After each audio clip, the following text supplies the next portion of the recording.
Hello everyone, आप सभी का स्वागत है हमारे इस यूट्यूब चैनल पर।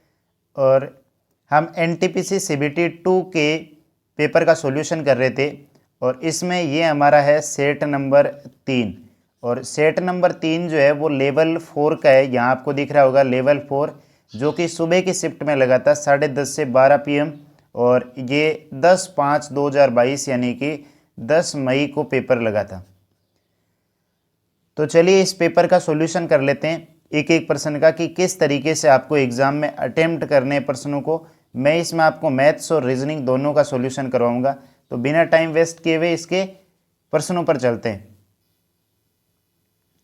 अगर मैं प्रश्नों की बात करूं कि आपको किस तरीके से एग्जाम में अटेम्प्ट करना है, तो इसका पहला प्रश्न आपकी स्क्रीन पर ये रहा।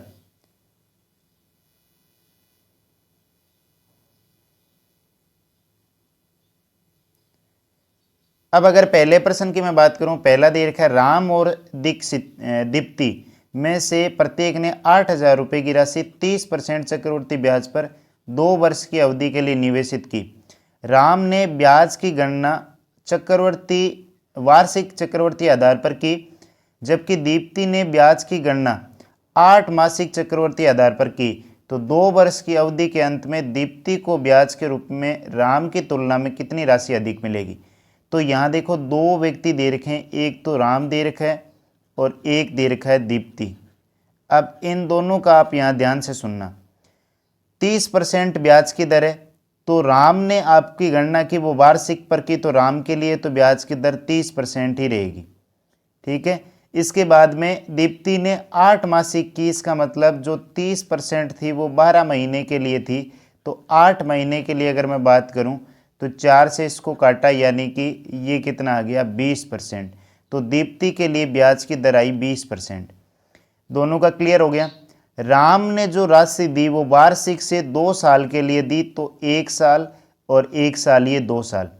और दीप्ति ने जो राशि दी वो दी तो 2 साल के लिए, लेकिन 8 मासिक के तौर पर 8 महीने, 8 महीने और 8 महीने, ये 2 साल हो गए। इसका मतलब जो समय हो गया ना वो 3 साल हो गया। अब यहाँ पर ब्याज की आपको गणना करनी है। अगर मैं 30% के तौर पर देखूं तो इसका मतलब ये हुआ कि अगर आपके पास में 100 रुपये थे तो वो आपके 130 रुपये हो गए 1 साल बाद में। फिर दूसरे साल में 100 रुपये से 130 रुपये हो गए, तो ये 2 जीरो कैंसिल हो, यानी कि 169/100। तो आपके पास 100 रुपये थे तो ब्याज के रूप में 169 मिले, तो ब्याज आपका हो गया 69 रुपये। ठीक है। और यहाँ 20% की दर से 3 साल के लिए, इसका मतलब मैं बोल सकता हूँ अगर कोई रुपए आपके पास में 100 थे या 10 बोल सकते हैं, 10 थे तो वो 12 हो गए। देखो, एक एक जीरो से एक एक जीरो काट दिया। फिर 12 से 10 दूसरे साल, फिर 12 से 10 तीसरे साल। तो इस तरीके से 12 को 3 बार गुणा किया, 1728/1000, और ये हो गया 172.8/100। यानी कि 100 रुपये थे तो 72.8 रुपये ब्याज के मिले। तो यहाँ पर ब्याज मिला आपको 72.8। इस राम को ब्याज मिला 69 और इसको मिला 72.8। तो इन दोनों में जो अंतर आया वो आपका जो आएगा वो आ गया 3.8 रुपये का अंतर आया। अब यहाँ देखो, 8,000 रुपये इसका मूलधन था। इसका मतलब जो ये 8,000 है वो 100 की वैल्यू है। तो जो 100 का मान है वो है 8,000। तो एक की वैल्यू होगी 80 और इस 3.8 की वैल्यू होगी 80 गुणा 3.8। 8 को इस 3.8 से गुणा कर दो, 8 × 64, 6, 8 × 24 और 6 30, यानी कितने रुपए आ गए 304 रुपये। तो ये इसका आ जाएगा कि इसको 304 रुपये ब्याज के रूप में अधिक मिले थे। आई होप पहला प्रश्न सभी को क्लियर हो गया होगा। इस तरीके से आपको इसमें चक्रवर्ती ब्याज में 8 मासिक वाले प्रश्नों को हल करना है। चलिए आगे चलते हैं, आगे इसके प्रश्नों पर चलते हैं। अगर मैं आगे की बात करूं तो ये दूसरा प्रश्न है, ये भी आपका ब्याज का प्रश्न दे रखा है। दूसरे प्रश्न में बोला, कविता ने 4,000 रुपये की एक धनराशि 6.25% वार्षिक साधारण ब्याज पर 2 वर्ष के लिए बैंक में जमा की। 2 वर्ष की अवधि के बाद कविता को प्राप्त होने वाला मिश्र धन कितना होगा। अब देखो, 6.25% 2 साल के लिए, तो मैं ऐसे बोल सकता हूँ कि 12.50 रुपये उसको ब्याज मिले। कब मिला? जब वो 100 रुपये निवेश करती है। तो उसने 100 की जगह 4,000 निवेश किए, तो 4,000 निवेश किए, उसमें 100 का भाग दिया और जितना ब्याज है उतना लिख दो 12.50। तो इस 0.50 वाले 2 जीरो नीचे आ गए, ये पॉइंट हट जाएगा, 2 जीरो से 2 जीरो कैंसिल, 1 जीरो से 1 जीरो और 1 जीरो से 1 जीरो।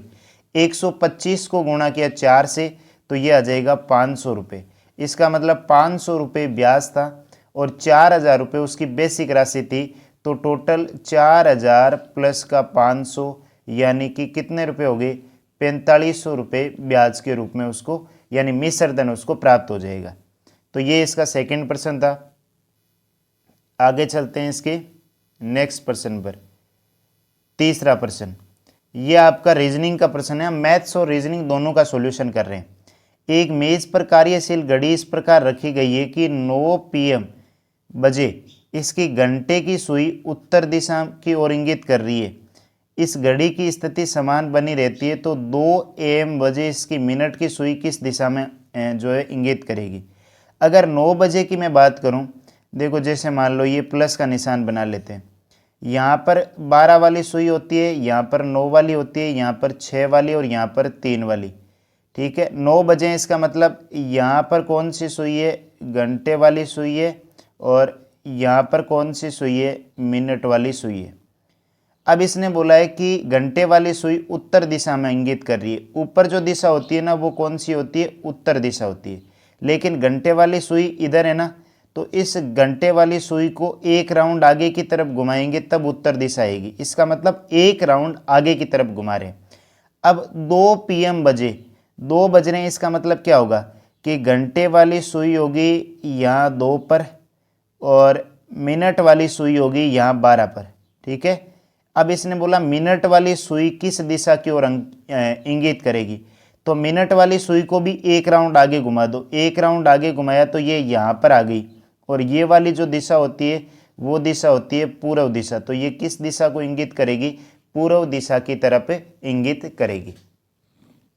तो ये इसका तीसरा प्रश्न था घड़ी का रीजनिंग का। आगे चले इसके अगले प्रश्न पर। 3 के बाद में 4 नंबर प्रश्न। चौथा नंबर जो प्रश्न है वो आपका सीटिंग अरेंजमेंट का एक तरीके से 6 व्यक्ति ABCDEF एक वर्ताकार मेज के परिधि केंद्र की ओर मुख करके बैठे हुए। यहाँ पर ये एक वृत्त दे रखा है और इसके चारों तरफ 6 व्यक्ति बैठे। CD के बाईं ओर दूसरे स्थान पर है। मान लीजिए यहाँ D के बाईं ओर, D का जो बायां हिस्सा है वो इधर होगा, बाईं ओर दूसरे स्थान पर है पहला और ये दूसरा, यानी यहाँ कौन बैठा है? C। A D के ठीक बगल में बैठा है, A किसके? D के ठीक बगल में बैठा है।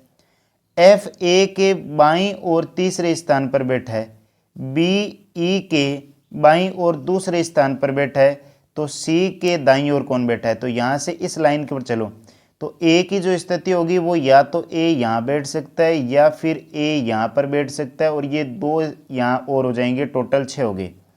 अब A को यहाँ और यहाँ देखना है। A के बाईं ओर तीसरे स्थान पर F बैठा है, इसका बायां इधर होता है, तो ये पहला दूसरा तीसरा, इसका मतलब यहाँ तो बैठा हुआ है तो A यहाँ नहीं बैठेगा, A की स्थिति सिर्फ और सिर्फ यहाँ होगी। इसका बायां इधर होता है, बाईं ओर तीसरा, पहला दूसरा तीसरा, यहाँ कौन बैठा है? F बैठा है।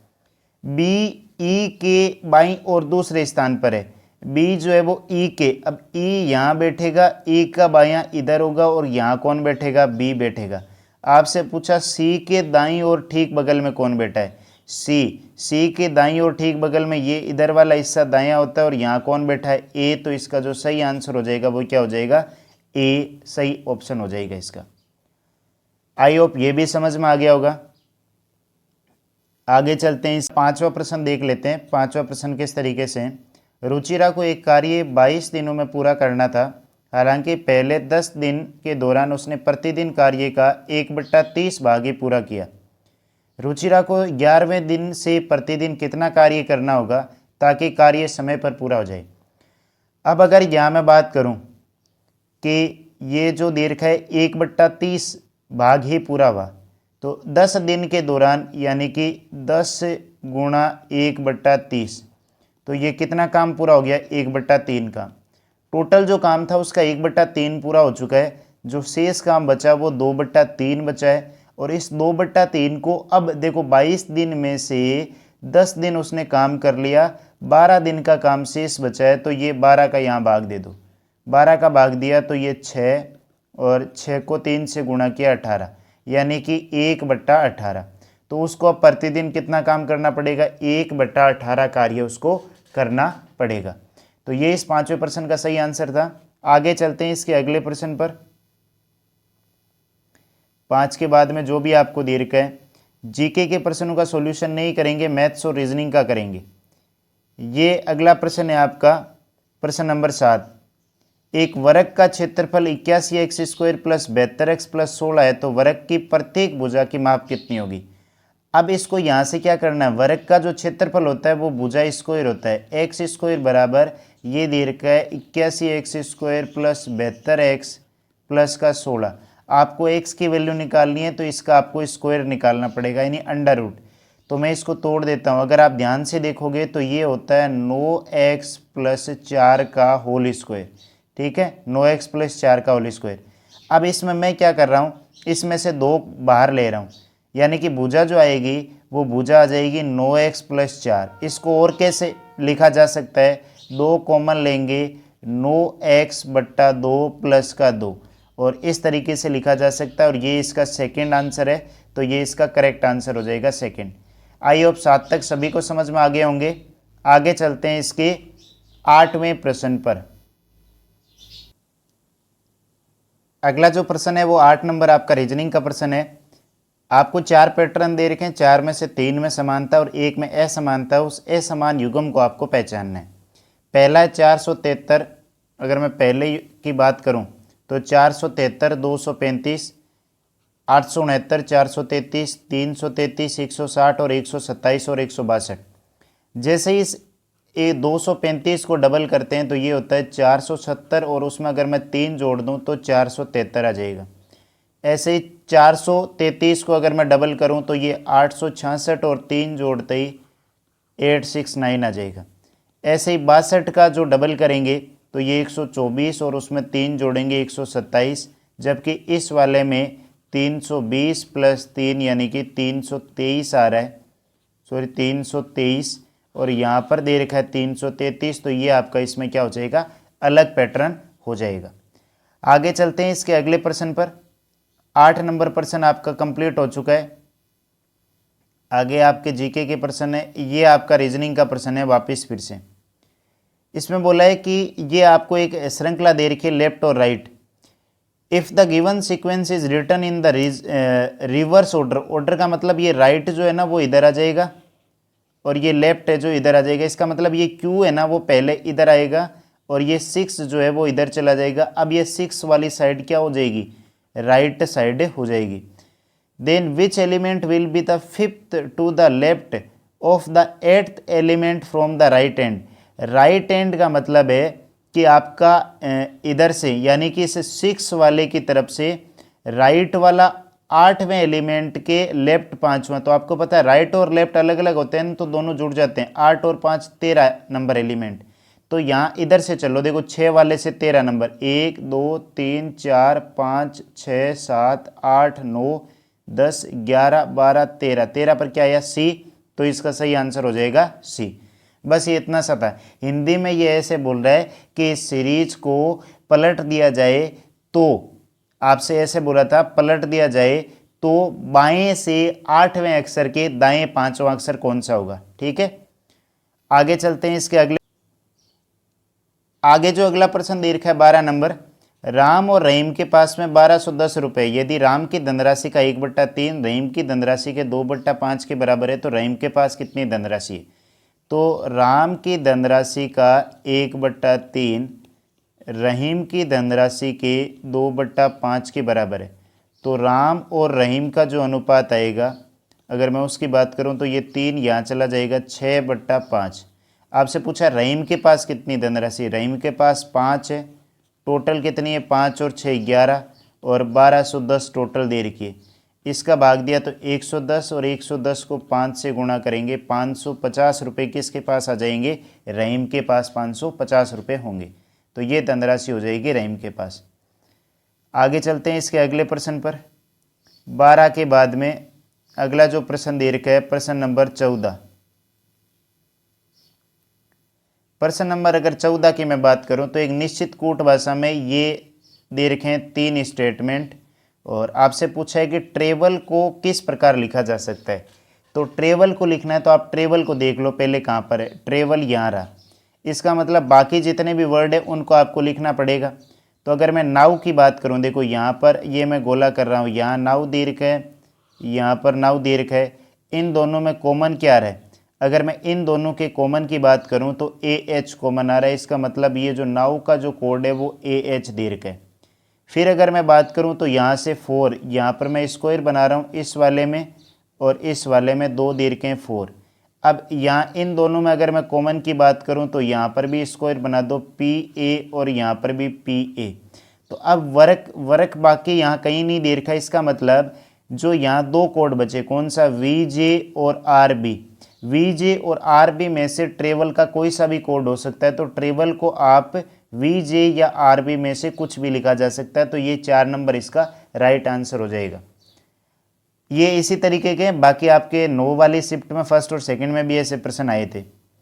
आगे चलते हैं इसके अगले प्रश्न पर। ये आपका कोडिंग डिकोडिंग का क्वेश्चन है। लोकल को लिखा जा रखा है LOCAL, इसको लिख रहे हैं MADOM, ठीक है। और यहाँ पर GLOBAL, ग्लोबल को लिखा जा रखा है HMACOM। तो यहाँ से अगर मैं बात करूँ तो L12 पर M13 पर 1 प्लस हो रहा है, L12 पर M13 पर 1 प्लस हो रहा है। लेकिन अगर मैं बात करूं, देखो ये A यहाँ आ रहा है, O यहाँ आ रहा है, C से D हो रहा है 1 प्लस हो रहा है, G से H 1 प्लस, L से M 1 प्लस। फिर अगर आपने यहाँ पर देखा तो ये L से M, ठीक है, 1 प्लस हो रहा है। तो A का A आ रहा है, O का O आ रहा है, B का C आ रहा है, ठीक है। तो यहाँ पर आपको लिखना है रोमन ROMAN। तो R से तो S हो जाएगा, N से O हो जाएगा, फिर ये O यहाँ आएगा, A यहाँ पर आएगा और M का कोड N होगा। तो ये कोड हो जाएगा SANOO। तो आई होप ये भी समझ में आ गया होगा कोडिंग डिकोडिंग का क्वेश्चन। 16 के बाद में अगर आगे चलें तो ये जीके के हैं। बाकी जीके के आप देख सकते हैं। ये आपका मैथ्स का क्वेश्चन है। किसी व्यक्ति को एक कुर्सी 2858.77 में बेचकर 27% लाभ होता है तो उसका क्रय मूल्य कितना होगा। तो आपको पता है कि 2858.77 है, तो ये पॉइंट हटा दिया तो ये 100 नीचे लिख दिया। 27% लाभ हुआ तो ये जो वैल्यू है ना वो 127 की है और गुणा करना है मुझे 100, क्योंकि क्रय मूल्य 100 है। 100 से 100 कैंसिल हो गया। इस वाले में इसका भाग देना है। अब आप यहाँ पर इसका जब भाग दोगे तो आप भाग दे करके देखोगे तो इसका आंसर आ जाएगा 2251 रुपये। तो ये इसका सही आंसर हो जाएगा 2251। सीधा इसमें कैलकुलेट करके भाग देना था आपको। आगे चले 18 के बाद में बाकी आपके ये आपका है LCM HCF का 1683, 2244, 5049 का HCF X है। तो X के अंकों का योग कितना होगा। HCF निकालने के लिए मैं क्या करता हूँ, 2 संख्याएं ले लेता हूँ, एक संख्या सेकंड वाली और ये पहली वाली। इसमें भाग विधि से निकाल लेते हैं। भाग एक बार गया 1683, 1 14 में से 8 गए 6, यहाँ पर 7 12 में से 7 गए 5, 561। फिर 1683 में भाग दिया 561 का तो 3 बार, 3 36 18 15 और 1 16 0। यानी अब 561 जो बचा है ना उसका एक बार भाग दे के देख लेते हैं कौन सी संख्या में, 5049 में।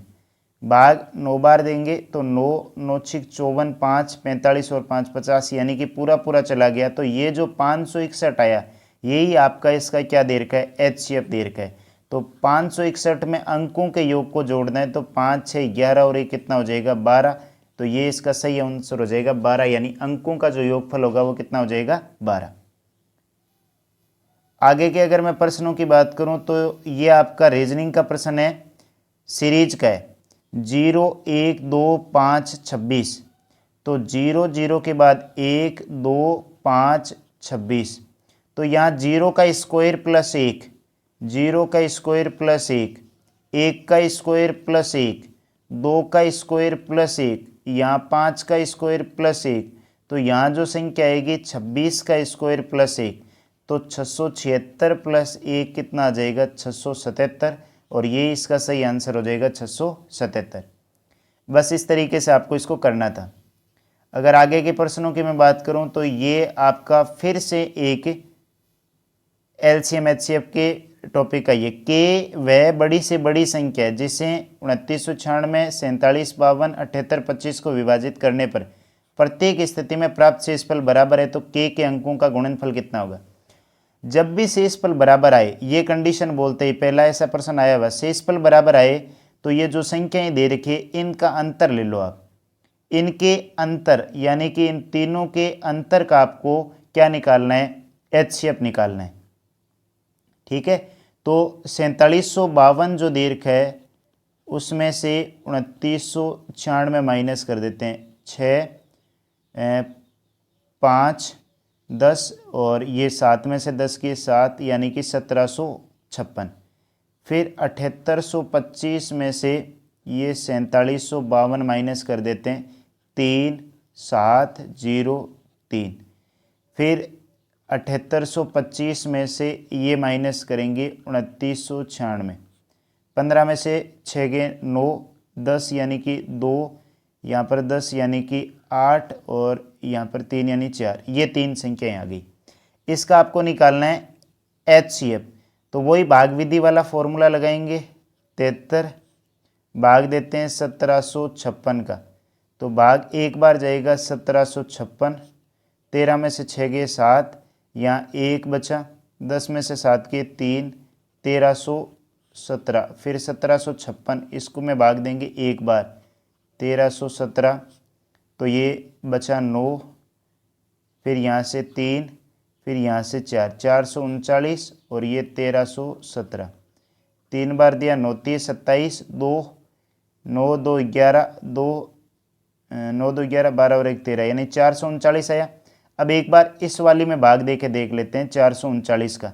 ठीक है, तो 439 का इसमें भाग अगर पूरा पूरा चला जाएगा तो यही आपका एचसीएफ होगा 439।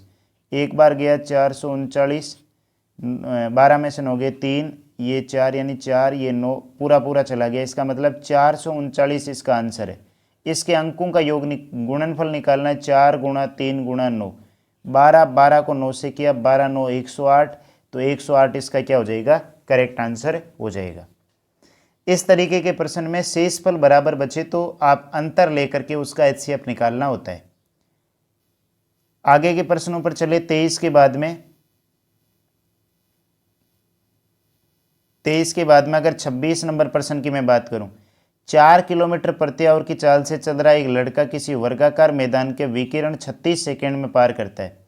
तो देखो 4 किलोमीटर मीटर प्रति सेकंड में बदलेंगे, तो किलोमीटर को मीटर प्रति सेकंड में बदलेंगे तो 5/18 से गुणा करेंगे और 36 सेकंड है तो 36, 2 5 20 और 2 40, इसका मतलब जो विकिरण की लंबाई है वो कितनी है, 40 है।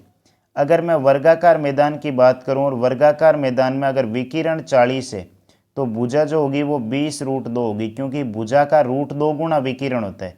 यानी कि अगर मैं यहाँ पर अगर लिखूं कि भुजा ए है तो विकिरण जो होता है वो a√2 होता है। तो अब इसका क्षेत्रफल निकालना है, तो भुजा गुणा भुजा यानी कि 20√2 गुणा 20√2, 20 को 20 से किया 400, √2 को √2 से किया 2, 400 को 2 से किया 800, तो इसका सही आंसर आ जाएगा 800 मीटर स्क्वायर। आगे अगर 26 के आगे बात करें, क्वेश्चन नंबर 27, ये इंग्लिश में आप इसको समझ लो एक बार। ए स्पेयर का मतलब एक गोला has a radius of 8 centimetre, a solid cylinder has a base of radius of 4 centimetre and a height of 8 centimetre. If the total surface area of the cylinder is half the surface area of the sphere. Sphere के surface area का आधा है, तो अगर spare का जो surface area का मतलब होता है पृष्ठीय क्षेत्रफल, गोले का पृष्ठीय क्षेत्रफल, वो होता है 4πr², ठीक है। और इसका आधा है तो 1/2, किसका आधा है, सिलेंडर के जो दीर्घ है, सिलेंडर का टोटल सरफेस एरिया, यानी कि बेलन का संपूर्ण पृष्ठीय क्षेत्रफल होता है 2πr²r+h। तो यहाँ से आपको निकालना है, हाइट निकालनी है। तो मैं 2π से ये पाई कैंसिल हुआ, ये 2 से ये 2 हुआ, और वो 2π से 2π कैंसिल हो गया। r की वैल्यू है 8 × 8, और यहाँ से r यानी कि जो सिलेंडर की देखो रेडियस 4 है, तो 4 × 4 + h, 4 से काटा 2, ये 16 = 4 + h की जो वैल्यू है 4 माइनस करेंगे तो कितनी आ जाएगी, 12 सेंटीमीटर। तो ये इसका सही आंसर हो जाएगा 12 सेंटीमीटर। आगे चलते हैं इसके 28 नंबर। The lengths of a pair of parallel side of a trapezium are respectively 18 centimetre एवं 15 सेंटीमीटर। ऐसे मान के चलो कि एक चतुर्भुज दीर्घ है जिसमें ये जो आपकी समांतर जो भुजाएं दे रखी है, ये समांतर भुजाएं 18 सेंटीमीटर और 15 सेंटीमीटर है। The parallel distance between these two side is 12 centimetre. इनके बीच की दूरी जो है वो 12 सेंटीमीटर है। आपसे पूछा है कि इसका एरिया कितना होगा, तो एरिया होता है 1/2 गुणा समांतर भुजाओं का योग और गुणा में हाइट। तो 1/2, 15 और 18 का योग कितना हो गया, 33 × 12। 2 से इसको काटा, 12 को 6, 33 को 6 से गुणा करेंगे 198। तो ये इसका सही आंसर आ जाएगा 198।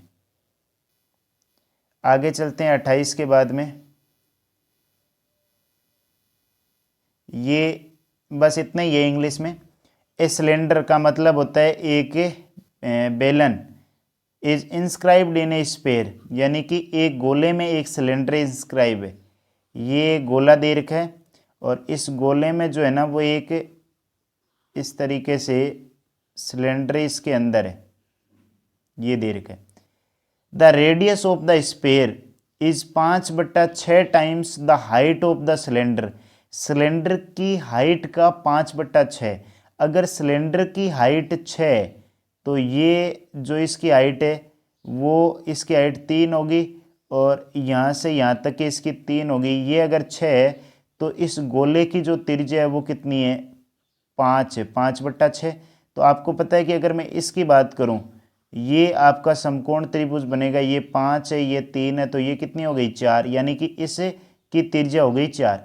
तो what is the total ratio of the volume of the cylinder to the volume of the sphere. तो सिलेंडर का जो आयतन है वो होता है πr²h, और गोले का जो आयतन होता है 4/3 πr⁴। तो ये पाई से पाई कटा, r किसकी, इसकी त्रिज्या 4 है, तो 4 × 4 गुणा इसकी हाइट है 6, 4/3 गुणा उसकी त्रिज्या 5 × 5 × 5। 4 से 1 4 कटा, 6 चौक 24, 24 को इस 3 से गुणा किया 72, और ये आपका 25 25 25, ये 5 × 5 × 5 हो जाएगा 125। तो 72:125 इसका सही आंसर हो जाएगा। इस तरीके से आपको इसको करना था। आगे चलते हैं इसके। अब बाकी सारे प्रश्न आपके हिंदी में दे रखे हैं, ठीक है। 6 नंबर, यहाँ क्या आएगा, यहाँ पूछ रहा है। देखो इसको जो है ना ऑप्शन इसके दूर दूर दे रखे हैं, तो पॉइंट वाले से कोई मतलब नहीं। इसको मान लो 6 माइनस 15.95 को मान लिया 16 भाग 3.95 को मान लो 4 प्लस 2.99 को मान लो 3 और 7.04 को 7। तो 6 - 4 + 7 21, 21 और 6 27, 27 में से 4 घटाओगे तो 23।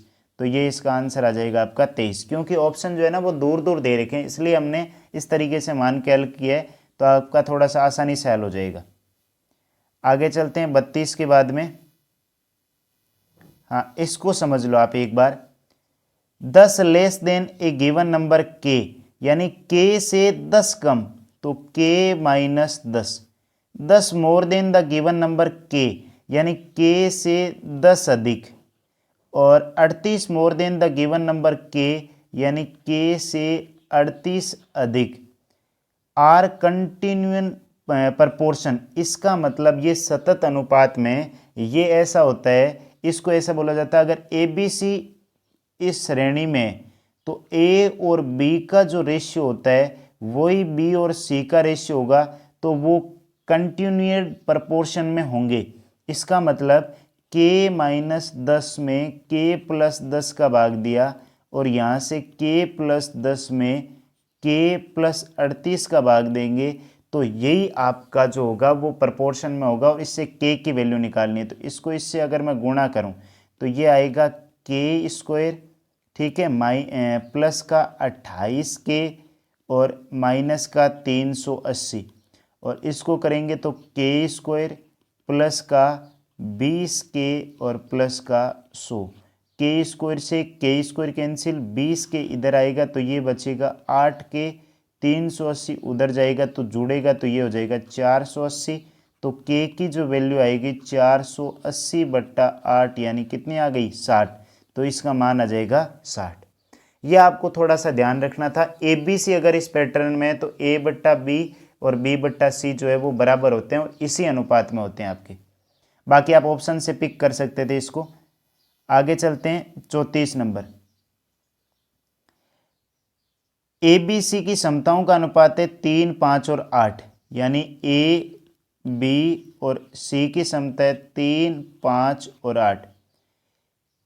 एक साथ काम करते हुए इस कार्य को 15 दिन में पूरा करते हैं। ये एक साथ में कितना काम कर रहे हैं, 8, 5, 13 और 3 16, 16 और कितने दिन में काम कर रहे हैं, 15 दिन में। 16 गुणा 15 यानी कि ये आ जाएगा आपका 240, टोटल काम हो गया 240, ये हो गया टोटल कार्य। यदि ए और बी एक साथ 12 दिन तक काम करें, ए और बी एक दिन में काम कर रहे हैं, 8 और 12 दिन में काम करेंगे तो टोटल 96 यानी 96 काम कर लेंगे। 240 में से 96 को घटा दो तो ये आपका आ जाएगा 144 कार्य शेष बचा हुआ है, अभी भी शेष कार्य करना है। यदि शेष कार्य सी द्वारा कितने दिनों में पूरा होगा, सी एक दिन में कितने काम कर रहा है 8, तो 144 में सीधा 8 का भाग लगा दो, 8 एकम 8, 8 20 64 यानी कितने दिन में कार्य हो जाएगा, 18 दिन में वो कार्य क्या हो जाएगा, कंप्लीट हो जाएगा। आई होप सभी को समझ में आ गया होगा। 34 के बाद में आगे चलते हैं इसके 36। 10 और 22 के बीच सभी अभाज्य संख्याओं का माध्य कितना होगा। अभाज्य संख्या 11 होती है, फिर बाद में 13, फिर 17, फिर 19, ये इतनी होती है। तो ये हो गए 30 और ये 30 60 और कितनी संख्याएं 4, तो इसका माध्य कितना आ जाएगा 15। ये इसका आंसर हो जाएगा 15। आगे चले इसके 37 नंबर। P इसका मतलब है P Q का पुत्र है और इसका मतलब है P Q की बहन है, तो निम्न में से Y Z की माँ कौन सी है। अब आप बाकी इसको कर सकते हैं, मैं सेकंड ऑप्शन को सीधा उठा रहा हूँ। Z इस वाले का अर्थ होता है P Q का पुत्र है, इसका मतलब Z किसका पुत्र है, Y का। Z जो पुत्र है वो है Y का पुत्र दीर्घ है, और इस डॉलर का मतलब है कि P Q की बहन है, यानी कि Y किसकी बहन है, X की। Y किसकी बहन है, X की बहन देर की, तो ये औरत हो गई। आपसे पूछा Y Z की माँ, तो ये Z की क्या हो गई, माई तो हो गई, ये लड़की है तो यहाँ पर ये दूसरा ऑप्शन इसका क्या हो जाएगा, सही हो जाएगा, करेक्ट आंसर सेकंड। बाकी एक भी मैच इसमें नहीं करेगा। 37 के बाद में आगे चलते हैं इसके, ये है 39। 3 समान है और एक अलग है, 216, 512, 64, 216। देखो 216 होता है 6 का क्यूब, ये होता है 8 का क्यूब, ये 4 का क्यूब, ये 6 का क्यूब, ये 5 का क्यूब और ये 7 का क्यूब। दो का अंतर है ना, जबकि ये 7 का क्यूब होता है और ये क्यूब किसी का होता ही नहीं है। ये 9 का क्यूब जो होता है ना वो 729 होता है, तो ये इसका अलग आंसर हो गया ऑप्शन 4। 39 के बाद 40, इसको आपको सरल करना है, तो वही चीज़ है, पहले ब्रैकेट को हल कर लें इसको। 72 में 8 का भाग दिया 9, 9 चौक 36, 36 और 9 हो गए 45, तो ये भाग के निशान में यहाँ पर आ गया 45। इसको हल कर लेते हैं, 9 7 63, 8 3 24 प्लस 3, तो ये कितने हो जाएंगे 90। 90 में भाग लगाना है 45 का, क्या आंसर आ जाएगा 2। तो 2 इसका सही आंसर हो जाएगा। आगे आ जाओ 41। मान लीजिए n व छोटी से छोटी संख्या जिसे 15, 25, 35, 40 और 42 से विभाजित करने पर प्रत्येक स्थिति में एक शेषफल प्राप्त होता है और n 271 से विभाजित है, तो n के अंकों का योग कितना होगा। तो है 15 यानी 3 गुणा 5, 25 5 गुणा 5, 35 5 गुणा 7, 40 यानी 2 गुणा 2 गुणा 2 गुणा 5 और 42 2 गुणा 3 गुणा 7। एलसीएम ले लेते हैं। एलसीएम 2 सबसे ज़्यादा आ रहा है 3 बार, 3 सबसे ज़्यादा 1 बार, 5 सबसे ज़्यादा 2 बार और 7 1 बार। इसका एलसीएम लिया तो 5 5 25 और ये 2 दूनी 4, 25 और 4 100 हो गए, 7 21, 21 दूना 4200। तो पहली संख्या आ गई 4201। क्या 4201 में 271 का भाग जा रहा है? तो जब भाग दे करके 271 का देखोगे तो भाग नहीं जाएगा, तो फिर 4200 से बड़ी संख्या लेनी पड़ेगी 8400 और वही एक शेष बच रहा है, इसका मतलब 8401। अब क्या 8401 में 271 का भाग जा रहा है? तो जाके देख लेते हैं। तो भाग ये जाएगा कितनी बार? 3 बार, यानी 3 7 21, 2 6 और 2 8, 813। फिर ये बचा 27 1, यानी कि 271 में भाग जा रहा है। तो संख्या आपकी आ गई 8401। अंकों का योग पूछा है तो 8 + 4 + 0 + 1, 12 और 1 कितना हो जाएगा 13। तो इसका सही आंसर हो जाएगा आपका 13। आगे चलते हैं 41 के बाद में 42 रीजनिंग का प्रश्न है। अलग अलग लंबाई वाले 5 बच्चे एक समूह में, के सबसे लंबा है, के सबसे लंबा ऊपर लिख दिया, ये सबसे लंबा दे रखा है, ठीक है। जबकि एल सबसे छोटा है, एल सबसे छोटा है। ओ उस समूह का दूसरा सबसे छोटा बच्चा है, ओ उस समूह का दूसरा सबसे छोटा बच्चा हो गया। एम एन से लंबा है, एम जो है वो एन से लंबा है। तो तीसरा सबसे लंबा बच्चा, तो बीच में तीसरा कौन सा है? एन। तो इसका जो सही आंसर हो जाएगा वो क्या हो जाएगा? एन। आगे चले 42 के बाद 43 नंबर, ये आपका रीजनिंग का है। आपसे बोला है कि जो क्लस्टर शब्द दे रखा है उसमें अल्फाबेटिक ऑर्डर में आगे और पीछे क्रम से कितने अक्षर ऐसे हैं जो ABCD के अनुसार है। तो CLUSTERS, तो C से गिनना कर दो, C से DEFGHIJ नहीं हो रहा, L से J के LMNOPQR नहीं हो रहा, U के बाद में UVWXY नहीं हो रहा, RST देखो S और T का पेयर बन गया, STUVW नहीं हो रहा, T से भी नहीं होगा, E से भी नहीं होगा, RS, R के बाद में S, दो पेयर बन गए। फिर उल्टा चलो, STUVW नहीं बन रहा, RST कितने पेयर बन गए? 3, और मैक्सिमम इसमें 3 ही दे रखे हैं, तो इसका आंसर क्या हो जाएगा? 3 हो जाएगा। इस तरीके से आपको इसके पेयर बनाने थे। आगे चलते हैं 44 के बाद में 45 में दे रखा है, ये एक वर्गाकार मेज के चारों ओर मेज के केंद्र की ओर मुख करके बैठे हैं, उनमें से 4 इसके कोनों पर बैठे हैं और 4 अन्य एक एक भुजा के बीच में बैठे हैं। तो ये 8 व्यक्तियों को आपको बिठाना है। तो 4 तो यहाँ मिड पॉइंट पर बैठे हैं और 4 इसके कोनों पर बैठे हैं। डी मेज के किसी एक कोने पर बैठा है, तो मान लेते हैं कि यहाँ पर जो है वो डी बैठा हुआ है एक मेज के कोने पर। डी और सी के बीच में केवल एक व्यक्ति बैठा है, डी और सी के बीच में केवल एक व्यक्ति बैठा है। सी और बी के बीच में केवल 3 व्यक्ति बैठे हैं, ठीक है। और एम बी के दाईं ओर है, तो यहाँ पर ये दे रखा है। तो डी और सी के बीच में, डी और सी के बीच में केवल एक व्यक्ति बैठा है और सी और बी के बीच में केवल 3 व्यक्ति बैठे हैं। तो यहाँ से मैं ऐसे लिख देता हूँ कि यहाँ या तो सी यहाँ पर आएगा या सी यहाँ पर आएगा, तब एक एक व्यक्ति बैठेंगे। और सी और बी के बीच में केवल 3 व्यक्ति बैठे हैं, तो अगर सी यहाँ है तो यहाँ से देखो 1 2 3, तो बी यहाँ आएगा। और अगर यहाँ सी है तो एक दो तीन यहाँ आएगा, यानी कि या तो सी यहाँ पर होगा या बी होगा, या सी होगा या बी होगा। ये यहाँ पर आपकी पोजीशन आ गई।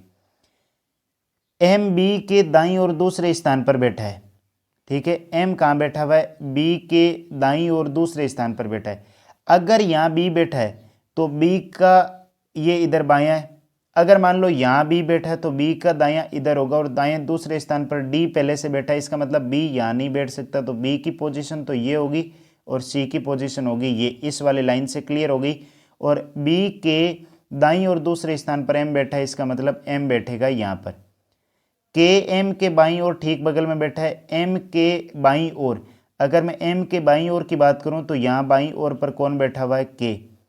ए और बी के, ए बी के ठीक बगल में नहीं बैठा है। ए और बी ठीक बगल में नहीं बैठे हैं, इसका मतलब ए या तो यहाँ पर होगा या यहाँ पर ही होगा। ए और एल के बीच में केवल 3 व्यक्ति बैठे हैं, ठीक है। तो यहाँ पर अगर मैं बात करूँ, ए को यहाँ बिठा दूँ तो ये पॉसिबल नहीं है। ए को अगर मैं यहाँ बिठाऊंगा ना तो 1 2 3 यहाँ एल बैठ जाएगा, 1 2 3 यहाँ एल बैठ जाएगा, तो यहाँ हो जाएगा जे। आपसे पूछा जे के दाईं ओर ठीक कौन बैठा है, तो जे का जो दायां हिस्सा है ना वो इधर है, और जे के दाईं ओर ठीक कौन सा बैठा हुआ है? डी। तो इसका जो सही आंसर हो जाएगा वो क्या हो जाएगा? Option D. थोड़ा सा देखो दाएं बाएं का ध्यान रखो। ऐसे करो कि आप अपने आप को खुद यहाँ ज्यूम करो और आपका मुंह इधर करोगे ना तो आपका बायां हिस्सा ये होगा और आपका दायां हिस्सा ये वाला होगा। तो ये चीज़ आपको क्लियर हो जानी चाहिए।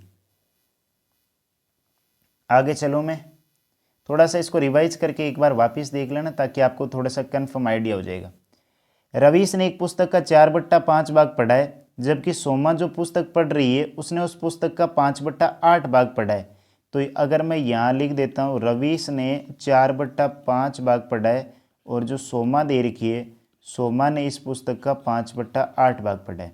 हालांकि उनमें से प्रत्येक का अपनी अपनी पुस्तकों के 120 पृष्ठ पढ़ने अभी भी शेष है, तो इसका जो शेष हिस्सा है ना वो 1/5 है और वो 120 के बराबर है। तो टोटल जो 5 से गुणा करते पृष्ठ कितने होंगे इस पुस्तक के? 600, और इसके 3/8 बाकी है और 120 पेज बाकी है। 3 से काटा 40, 8 चौक 32, यानी कितने पेज बाकी है? 320।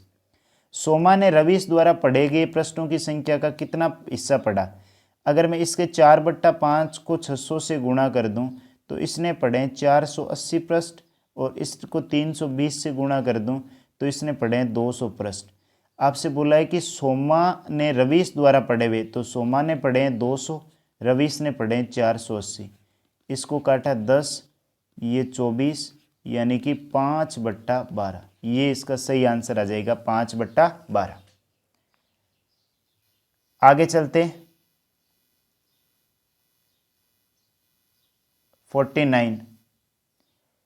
आलोक का कक्षा में शीर्ष से 19वें स्थान पर और नीचे से 38वें स्थान पर कक्षा में कितने विद्यार्थी है? टोटल विद्यार्थियों की संख्या होती है दाएं से प्लस बाएं से माइनस का 1, या शीर्ष से या नीचे से 1। तो 19 प्लस 38 को जोड़ो और 1 घटा दो, तो ये हो जाएगा 57 माइनस 1, कितना आंसर आ जाएगा? 56। आगे चलते हैं। अगला प्रश्न है कि अर्थमेटिक मीन यानी कि माध्य आपको निकालना है किसका? 37, 85, 65, 23। जोड़ दो सभी को, तो ये हो गया 5 और 3 8, 8 और 5 13 और 7 20, 4 6 10, 10 8 18, 18 और 3 21, 210/4, और 210 में 4 का भाग देंगे तो ये आ जाएगा 52.5। 52.5 इसका क्या हो जाएगा? माध्य। आगे चले 50 के बाद में 51। ये एक श्रृंखला, इस श्रृंखला को आपको पूरा करना है। पहला काम करते हैं, श्रृंखला में कितने अक्षर हैं? तो ये 4 2 6, 6 3 9, 9 2 11, 12 13 14 15, 15 3 18, 3 21, 22 23 24।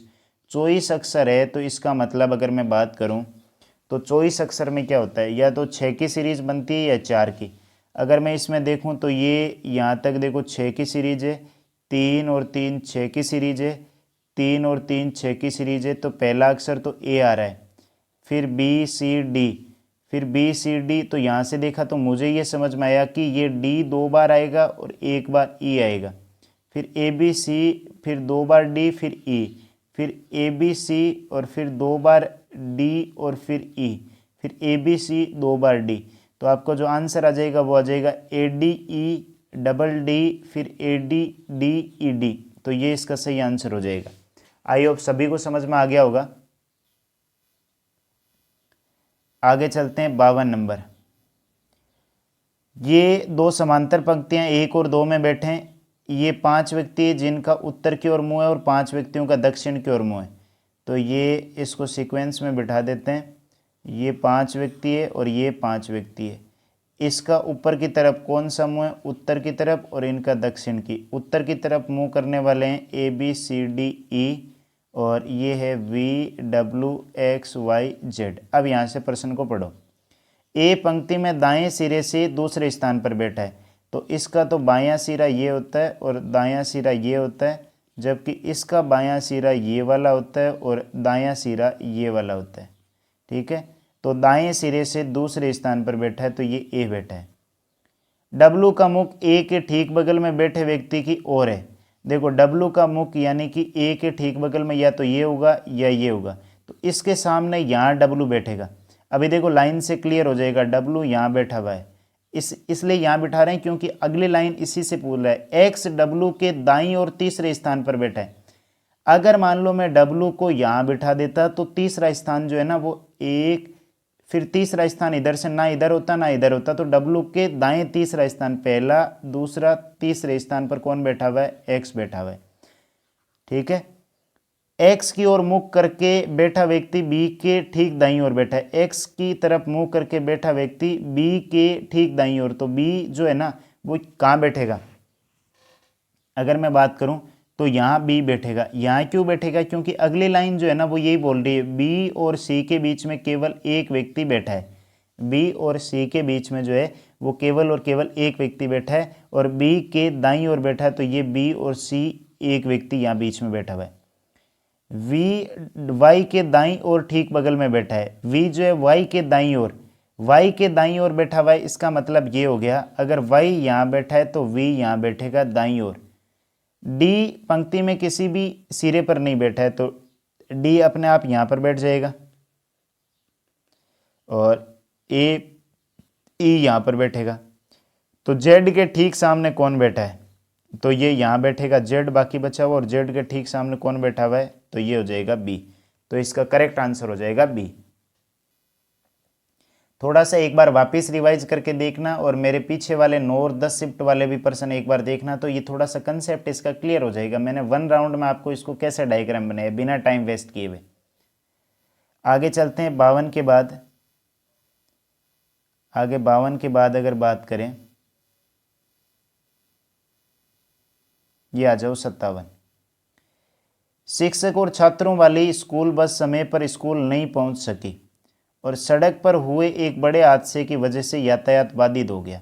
अगर मैं कहूं कि ये अगर आपको कथन दे रखा है, तो इस कथन के कारण क्या ये जो कथन है वो प्रभावित होगा क्या?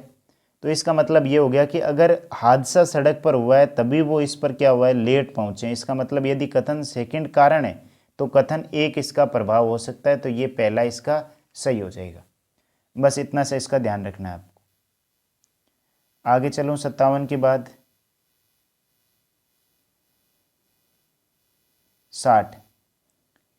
तो इस पहले पार्ट में हम 60 प्रश्नों तक ही करेंगे, ये लास्ट प्रश्न है इसका। पहले इसको हल कर देते हैं। 4 2 8 और 1 9/2 माइनस 3 3 9 और 1 10/3। तो यहाँ से जो आपका एलसीएम आया वो 6 आया, तो 9 3 27, 27 में से ये 20 गया तो 7/6। इसको गुणा करना है 1/3 से, तो ये गुणा कर दिया 1/3 से, और ये हो गया 3 2 6 और 2 8/3 माइनस 7/18। इसको सोल्व कर लेते हैं। 18 एलसीएम आया, 6 को 8 से किया 48 माइनस 7 यानी 41/18 बचा। अब आपको इसको हल करना है। यहाँ से 13/3 भाग 41/18, तो 13/3 गुणा का निशान लगाते ही 18 ऊपर चला जाएगा, 41 नीचे आ जाएगा। 3 से काटा 6, 13 छक्के 78/41, तो ये हो जाएगा 1 सही 37/41। तो ये इसका सही आंसर हो जाएगा। तो इस 10 मई के जो लेवल 4 का जो पेपर है, इसमें मैथ्स और रीजनिंग के पहले जो 60% थे उनको हमने अच्छी तरीके से सोल्व कर लिया विथ कंसेप्ट के साथ में। तो ये आपको पहला पार्ट है। इसका सेकंड पार्ट मैं जल्द इस पे अपलोड कर दूंगा, 2 पार्ट में इसको कंप्लीट कर देंगे। अगर आपको ये वीडियो पसंद आ रहे हैं और इसका सॉल्यूशन भी आपको पसंद आ रहा है तो वीडियो को लाइक कर दीजिए और ज़्यादा से ज़्यादा स्टूडेंट या एस्पिरेंट्स तक शेयर कर दीजिए। और अगर आप चैनल पर नए हैं तो चैनल को सब्सक्राइब कर दीजिए और बेल आइकन को प्रेस कर दीजिए ताकि आपको नोटिफिकेशन इसका मिलता रहे। Thanks for watching this video.